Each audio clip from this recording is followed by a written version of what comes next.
In my previous video, I finished Fallout 4's Platinum Trophy in 22 hours, and it left me wanting more. So now, I'm going to unlock all of the DLC trophies. This is something I've never attempted before, since the trophies require a lot of tedious work. And some of the trophies have the rarest completion rate out of any game in the Fallout series. I'm sure there's a good reason for that, and in order to find out, let's start with a fan favorite, Nuka World. I board a train that takes me to Nuka World, which is a Nuka-Cola themed amusement park.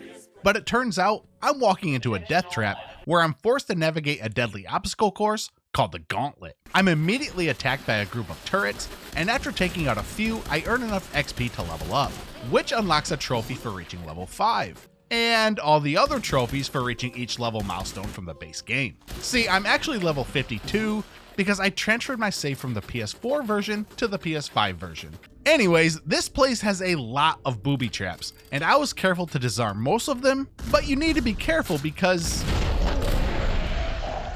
honestly, that guy's voice taunting me in slow motion, it bothers me the most. Eventually, I make it to the end where I fight a boss named Overboss Coulter. He's basically invincible, but luckily I found this awesome squirt gun that stuns him and allows me to do extra damage. I'll just destroy him with my grenades. I take his power armor and unlock the Benevolent Leader trophy, the trophy for reaching max happiness with a settlement. For those of you who don't know, that's not a DLC trophy. It's a base game trophy that most trophy hunters despise. Glad to have that one out of the way in case I ever want to plat Fallout 4 again. I talked to a guy named Porter Gage, which ends the quest and pops my first DLC story trophy. For my next quest, I need to secure the 5 parks surrounding Nuka World. And it turns out that this is quite a large map with a lot to do. I'm going to start with the Galactic Zone, and upon arriving, I get a new quest named Star Control. It leads me here, where I see one of the coolest power armor suits ever, but in order to get it, I'll need to find 35 of these star cores that are scattered around the entire map. Finding all 35 is completely optional, and you only need 20 to secure the Galactic Zone. There's even a computer here to tell you where to find more cores. Being the completionist that I am, I intend to get them all. And while doing so, I find my first scav magazine. Each one gives me a permanent skill bonus, and there's 5 that I need to find for a trophy. I also find my first Nuka-Cola recipe. There's 20 in total, but luckily you start with 5. I'm able to make my own mixed Nuka-Colas with these recipes, and I'll need to make all 20 for a trophy. I searched high and low for as many star cores as I can find, but unfortunately, one of them is locked until the end of the story. So that power armor will have to wait until later. I attach the star cores into the mainframe and use the computer to secure the Galactic Zone. There's still 4 other parks that need to be secured, and each one has its own quest to go with it. There's Dry Rot Gulch with its old American West theme, where I fight off some bloodworms and win a duel against a robot. At Kitty Kingdom, I enter the funhouse and make my way through the maze of mirrors, rotating platforms, and a spinning floor. I find the second out of 5 magazines as well. At the bottling plant, I find the Nuka-Cola power armor, and god, this is cool. I'll be using it for the rest of the DLC, at least until I get that blue power armor from earlier. And lastly, the Safari Adventure, where I meet Cedo, who was raised by gorillas. We wipe out a bunch of gator claws together, and now that all the parks are secure, I'm able to end the quest and get the next story trophy. Now I'm tasked with capturing a settlement in the Commonwealth for my raider gangs. It works the same way as the base game, but since my charisma is so high, I can just persuade the settlers to leave so that my gangs can take over peacefully. After taking over 3 settlements, the quest ends, and I get a trophy. But let's not stop there, because there's another trophy for establishing 8 raider camps. Honestly, this is so easy because most of the settlers are really dumb. I mean, look at this guy. Everyone I talk to says the exact same thing, too. I almost feel bad for doing this, damn. After persuading them to leave, I need to place a flag, and doing this 8 times unlocks the trophy. Now for the final quest. One of the 3 raider groups decides to turn against everyone else, so we storm the power plant that they're trying to occupy and take them out. There's more close quarters combat inside the plant, and once we reach the roof, I fight the enemy leader. Well, I wouldn't say fight, more like aim down my scope and shoot her over and over while I literally take 0 damage. Now I can turn on the power and light up Nuka World. This gives me access to areas that I previously couldn't go, like the location of the final star core to unlock that badass power armor. But first, I'm going to find the rest of the Nuka-Cola recipes, and none of them are difficult to find. A guy even gives me one for free just for talking to him. With all of them in hand, I can go to a mixing station and make all 20 of them for the trophy. And now I can put these drinks to good use because I need to defeat 40 Nuka World creatures while under the effect of any Nuka Mix flavor. I just roamed around outside fighting ants and whatever I could find, and eventually take down my 40th to unlock the trophy. And after that, I find the 5th and final Scav magazine for the Librarian trophy. It's time to finally unlock that blue power armor that I found earlier. With the power turned on in the park, I can use this elevator that takes me to the final star core. I attach it to the mainframe and use the computer to give me access to the armor. Wow, this thing is beautiful. Honestly, these might be my favorite power armors in the entire game. Okay, I saved the 2 worst trophies for last. First, I need to complete 12 quests for the Nuka World Raider gangs, and I can only get 2 at a time. The quests are really easy though. They're basically just go to a location and kill someone or put a slave collar on someone. Hell! Simple stuff, but I have to constantly fast travel and then turn in each quest individually, blah, blah, blah. I'm never doing that again. There's a trophy, good riddance. But that's nothing compared to my final trophy, where I need to collect 100,000 arcade tickets. Around the map, you can find these large rolls of tickets that give you up to 1,000, but those are limited.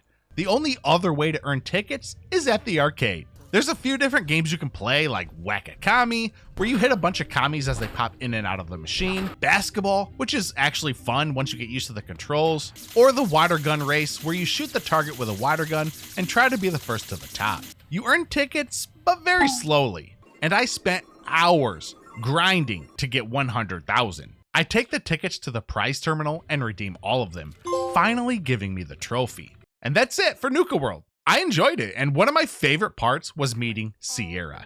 She's completely obsessed with Nuka-Cola and everything related to it. And for those of you who don't know, you actually meet her in Fallout 3. She's got a Nuka-Cola museum, and you even complete a quest to find 30 Nuka-Cola Quantums for a trophy. Fallout 3 video coming soon. Let's move on to the Far Harbor DLC, which takes place on a remote island off the coast of Maine. The first quest leads me to the Nakano residence, and they tell me that their daughter has gone missing. I listen to a holotape, and on it, their daughter says she's going to Far Harbor. The dad lets me take his boat upon arriving, and I get the trophy for finishing the quest. A welcome party is waiting for me, but before we can talk, an attack on the town happens, and they ask for my help. Everything seems to be going fine. I'm shooting the enemies, I'm doing whatever I can to help, and wait, why the hell are they shooting me now? What did I do? Whatever, I'll just let them kill me. I'll try again. Now that I've helped them survive the attack, they want more help. I'm fine with that though, because there's a trophy for unlocking 3 workshops, and the only way to do that is to complete quests for these people.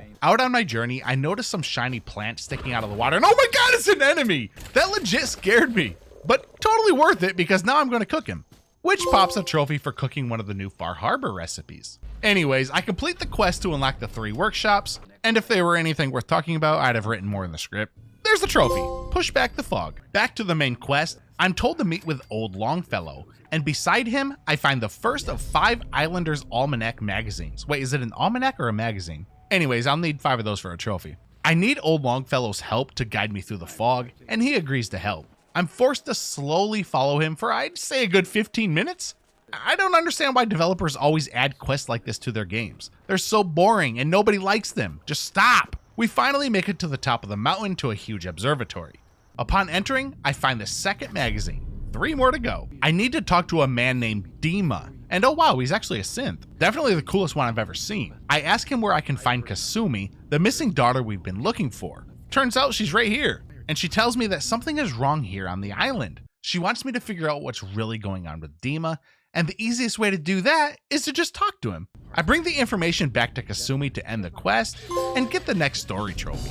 Dima tells me to find his hidden memories, and to do that, I need to infiltrate the children of Adam. He tells me not to harm them, so I just sprint through and let them attack me, and damn, their weapons do a lot of radiation damage. I make my way to the command center where I enter a program that will give me access to Dima's memories. My goal here is to make sure these bugs can travel all the way to this yellow data stream and return to deposit the memories that they obtain.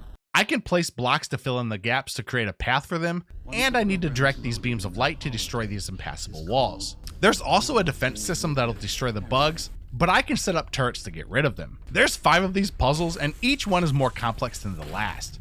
It's fun at first, but then it just becomes tedious, and it took me like 90 minutes to get all of them done. Now I have access to Dima's memories, and it turns out he's hiding something potentially dangerous, and I intend to find out. I go to the Vim Pop factory and fight my way through super mutants until I find a suspicious looking mound of dirt. I dig it up to find a human skeleton, locket, and a holotape that contains a nasty secret. Dima killed Captain Avery, the woman I helped at the start of the DLC, and replaced her with a synth. I go back to Dima and question him, but agree to keep his secret. There's multiple endings for this DLC, and by keeping his secret, it'll start a series of events that'll eventually bring peace to Far Harbor. The quest ends and the story trophy pops. For the next story trophy, I need to decide the fate of Far Harbor. Like I said, there's multiple endings, and to ensure I get the peaceful one, I persuade the Confessor to leave Far Harbor and to never return. This game is just way too easy with high charisma. I return to Dima and he thanks me for bringing peace to the 3 factions of the island, giving me the Cleansing of the Land story trophy. To end Far Harbor's story, I simply talk to Kasumi about everything that happened, and convince her to return to her parents back in the Commonwealth, which we do, and her parents are extremely relieved. But not as much as I am when the trophy pops. My reward for all my hard work? A pretty decent plasma sniper rifle. I still have a few trophies to clean up, so I find the final Islanders Almanac magazine and discover 20 Far Harbor locations. My final trophy will unlock after I defeat 30 Far Harbor sea creatures, which shouldn't be too hard. Eventually I took down 40 of them and got the final trophy. I'm relieved to have the 2 biggest DLC out of the way, but I still have 4 more to do. Luckily, these ones only take a couple hours each to do, so let's knock them out, starting with Automatron, which I start by listening to a caravan distress call on my Pip-Boy radio. This leads me to a location where I see a lone robot named Ada, fighting a group of robots. I kill the hostile robots and the quest ends, giving me my first story trophy. After that, we go to the Fort Hagen satellite array to collect a radar beacon. We need this to find the location of someone named the Mechanist. There's a lot of robots here to fight, and each one leaves behind a robot mod once they're destroyed. I can use these to build my own custom robots, and after finding 10, I get the Robot Hunter trophy. After fighting through the building, I find a computer that's run by a Robotrain head named Jexabel. Seriously, these names are confusing me. If I'm saying I'm wrong, so be it. I strike a deal with her to build her a new body, and in return, she'll give me the location of the Mechanist. A boss named Ahab tries to keep me from escaping, but he isn't too much of a threat. His flamethrower does do a lot of damage, but I have a huge stockpile of stim packs to keep myself alive. Once he's gone, I build a body for Jezebel and complete the quest, and unlock the next story trophy. Now that we know the location of the Mechanist, Ada and I go to the Robot Sales and Service Center and fight a huge amount of robots. After a lot of exploring, we make it to a large room, which serves as the Mechanist base of operations. I fight multiple waves of robots, and eventually the Mechanist comes down to talk to me, and reveals her name is Isabel Cruz. Honestly, I thought it was going to be a man, but anyways, she tells me that she was trying to help the Commonwealth by bringing robots here to deal with hostiles, but I politely inform her that she done fucked up. The quest ends, and I get the final story trophy. The only trophy I have left is to build 10 robot mods. After adding enough mods to Ada, the trophy pops. Next up is the Wasteland Workshop DLC, and to get my first trophy, I just need to build one of every cage type. This sounds easy, but I spent at least 5 hours scavenging for the ungodly amount of supplies I need. This list here is the reason this trophy is so rare. There's small cages, medium, and large, and once all are built, the trophy pops. Now I need to have 5 tamed creatures in my settlement.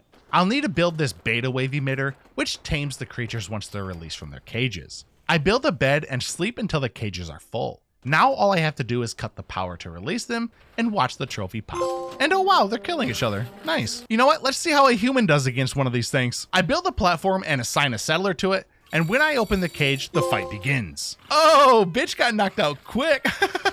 Moving on to the Contraptions Workshop DLC. This one is even easier than the last one. I need to display a weapon on a weapon rack, power armor in a power armor display, and armor on an armor rack.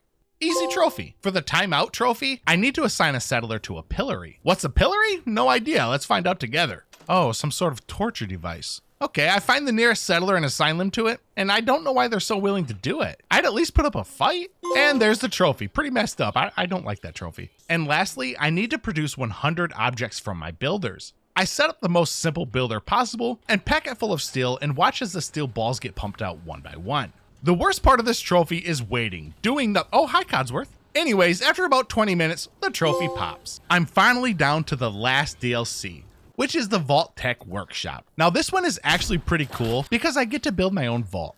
I find Vault 88 and meet Overseer Barstow. There's an entire quest line to complete with her, and oh shit, is she dead? Why did she keep walking towards a grenade and a trophy? Become overseer. Okay, I think I just skipped the entire quest line. I hope I can still get the trophies. Well, my next trophy will be to unlock all the build areas of Vault 88. I need to find a control panel for all 4 areas to complete the quest, and yep, there's the trophy. The only trophy I'm worried about not being able to get is this last one, where I need to equip a Vault 88 suit and Pip-Boy on a settler. I guess I'll just go to a settlement and see if I can send them to the vault. Okay, yeah, I can. That's good. Back at the vault, I wait and wait for them to arrive, but they never do. Maybe if I go outside and kill all the raiders, they'll be able to make it to the vault. I wait in the chair, and oh god, there she is! I equip the vault suit and Pip-Boy onto her, and no trophy. What? So what do I do? And why is her butt so nice? Maybe if I take off her creepy hat, the trophy will pop? Nope, didn't work. What the hell? Maybe if I add a second vault suit to her inventory? I don't know, I'm out of ideas. Damn, that didn't work either. I think I'm not gonna be able to get this trophy. And it's the last one too. I don't know. Wait, I got it! Yes! And that's 100% of Fallout 4's DLC trophies. Let's go! Can you please subscribe? And for the love of God, like the video if you enjoyed it. Thanks, bye.